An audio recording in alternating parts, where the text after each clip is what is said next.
Aujourd'hui, je te livre des techniques secrètes, des techniques que je n'ai lues dans aucun livre et que je n'ai trouvées dans aucune formation. Personne n'en parle. Je vais te livrer 7 secrets cachés pour perdre du poids définitivement, presque sans effort et en très peu de temps. Ça fait rêver, non ? Et c'est ce que les gens espèrent entendre. Ils s'imaginent qu'en cherchant un petit peu sur Google, ils vont trouver le secret qui va leur permettre de perdre 5 kilos, que du gras, en seulement 2 jours et presque sans effort. La réalité, c'est que le secret de la perte de poids, tout le monde le connaît. Même toi, tu le connais. Et je vais te le donner. C'est simple. Il est très simple, tu vas voir. Le secret pour perdre du poids, définitivement, c'est de manger mieux et bouger plus. Et d'inscrire ça dans ses habitudes pour que tu fasses ça toute ta vie, en fait. Ces promesses fantaisistes fonctionnent parce qu'elles jouent avec tes émotions pour te faire acheter et beaucoup tombent dans le panneau. Si tu ne crois pas, c'est simple. Allume la télé et regarde ce qu'ils vendent sur Téléshopping et le nombre de pubs pour les régimes alimentaires. Maintenant, tu as carrément des repas. On t'envoie des repas tous les midis, tous les soirs pour maigrir. Non mais où on va ? Aucune tribu secrète ne détient la recette de la potion magique qui fait maigrir. Les régimes miracles, ça n'a jamais fonctionné. Aujourd'hui, on le sait. Tout le monde le sait, ça marche pas. Tout le monde sait que ces régimes sur le long terme, c'est voué à l'échec. Et pourtant, les gens essayent encore et encore parce qu'ils ont pas assez confiance en eux en fait. Et ils n'ont pas confiance en leur capacité, ils pensent qu'ils n'ont pas le petit truc, la petite connaissance en plus qui va leur permettre de perdre du poids, ou le petit truc tout fait qui va leur permettre de perdre du poids facilement et définitivement.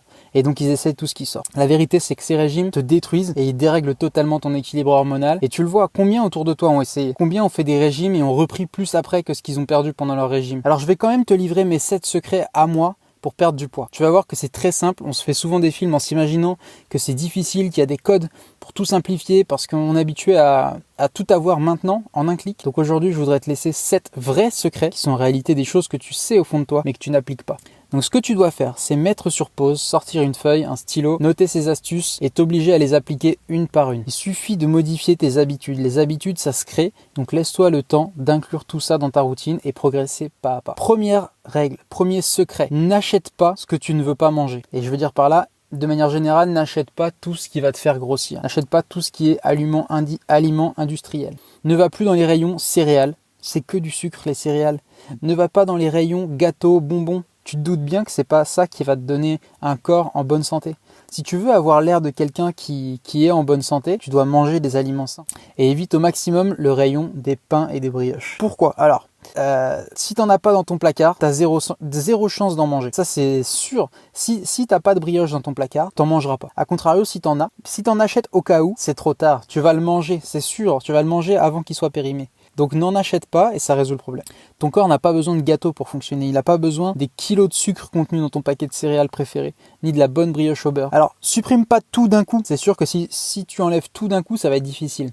Mais ce sont des aliments à retirer progressivement ou au moins à modérer. Garde ça pour des rares occasions et t'apprécieras encore plus les saveurs de ces gourmandises. Tu vas me dire, si j'achète plus tout ça, si j'achète plus tout ce qui est préparé, les gâteaux, les brioches, j'achète quoi ?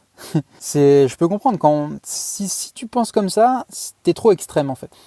Il faut que tu vois les choses petit à petit et que tu remplaces une chose après l'autre. De manière générale, tu vas remplacer tout ça par des vrais aliments. Des fruits secs, des légumes. Si t'es carnivore, tu vas acheter des viandes de meilleure qualité, des poissons de meilleure qualité, des bonnes graisses comme l'huile d'olive. Dis-toi que si tu sais pas de quoi c'est fait ce que tu manges, il y a un problème. Prends un gâteau par exemple, ou prends ton plat préféré, ton plat préparé préféré et essaye de deviner les ingrédients. Bon courage. Même si tu essayes de deviner, retourne la liste, retourne le paquet et lis les ingrédients. Tu risques d'être surpris, je pense qu'il y en a plus de la moitié, tu sais même pas ce que c'est. Voilà. Deuxième règle. Chaque repas doit contenir plus de légumes que de féculents. Donc les féculents, je rappelle, c'est riz, pain, pâtes, pommes de terre, semoule, etc. Alors, on reprend les bases. Un repas sans légumes, ça devrait pas exister. Sauf occasionnellement, si tu te fais un hamburger maison en famille ou une tartiflette pendant l'hiver. Voilà, je dis pas que tu dois plus jamais manger tout ça. Je dis simplement que ça doit rester une occasion et en aucun cas faire partie des choix par défaut et faire partie de tes habitudes alimentaires. Tes habitudes, si tu veux un corps en bonne santé, c'est de manger des bons aliments. Si tu manges des saletés, ne t'étonne pas d'avoir des bourrelets qui dépassent et des maladies. Les légumes, ça peut aller très vite à préparer. Tu prends des légumes frais, t'as juste à les découper et à les mettre à la poêle.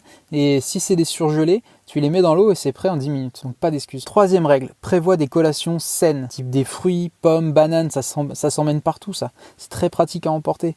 Tu peux aussi prendre des fruits à coque, type noix de cajou, noisettes. Le but c'est d'éviter de grignoter et de choisir la facilité. Parce que la facilité, souvent, c'est un mauvais choix. Un autre critère important, c'est de boire tout au long de la journée. La soif est souvent confondue avec la faim et tu penses avoir faim, mais en réalité, c'est juste que tu es complètement déshydraté. Donc bois régulièrement, même si t'as pas forcément soif. Quatrième règle, quatrième secret, occupe tes journées. Si tu t'ennuies, tu restes assis à rien faire ou à regarder Netflix, ton cerveau va chercher à t'occuper et il va te faire croire que t'as faim, tu vas aller chercher quelque chose de pratique et piocher dans le placard à gâteaux. Placard qui devrait pas exister. Même s'il existe chez la plupart des familles, on est d'accord. Donc reste occupé. Tu le vois bien, hein, les jours où tu t'ennuies un petit peu, où t'as rien à faire, tu grignotes. Cinquième règle, simplifie tes choix. Ton cerveau, lui, il veut une satisfaction rapide. Il veut manger des bonbons, il veut manger du pain, des choses toutes prêtes que tu sors du paquet, et si c'est sucré, c'est encore mieux pour lui. Parce que le sucre, ça lui apporte de la satisfaction. Mais tout ce qui est produit transformé, c'est mauvais pour toi, on l'a dit. Et tu te doutes bien que ça va rien t'apporter de bon. Ce que ça va t'apporter, c'est une chute d'énergie et plus de gras, plus de cellules graisseuses. Et une fois qu'elles sont là, c'est trop tard pour faire court. Donc planifie à l'avance, prépare tes plats pour ne pas faire de mauvais choix. Tu peux te préparer des salades, tu peux te préparer énormément de choses. Dès que tu sors, si tu penses avoir faim, emmène un petit truc sain. Sixième règle, bouge-toi. Le fait de bouger, ça stimule ton cerveau et ça déclenche un sentiment de bien-être qui va réduire tes envies malsaines et tu auras tout simplement moins envie de manger des cochonneries. Le fait de faire du sport, ça donne du sens à tes actions au niveau alimentaire.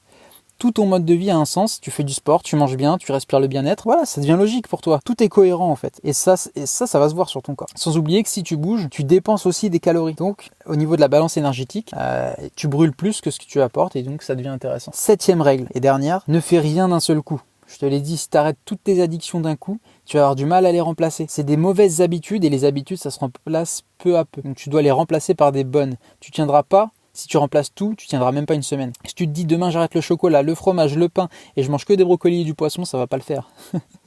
Si t'as du mental, au mieux tu tiendras 3 jours et tu vas sombrer encore plus qu'avant dans les excès. Alors comment faire? Procède pas à pas, change une chose après l'autre.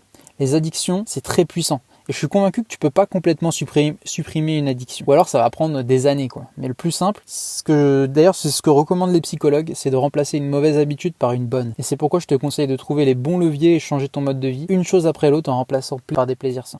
Voilà, merci d'avoir écouté ce podcast, c'est la fin. J'espère t'avoir aidé. Si tu as des questions, je t'invite à me contacter par email ou à aller sur mon site coach-compiègne.com. Tu peux également me suivre sur les réseaux sociaux et t'abonner à ce podcast pour ne pas louper les prochains épisodes. À très bientôt pour de nouveaux sujets. Salut!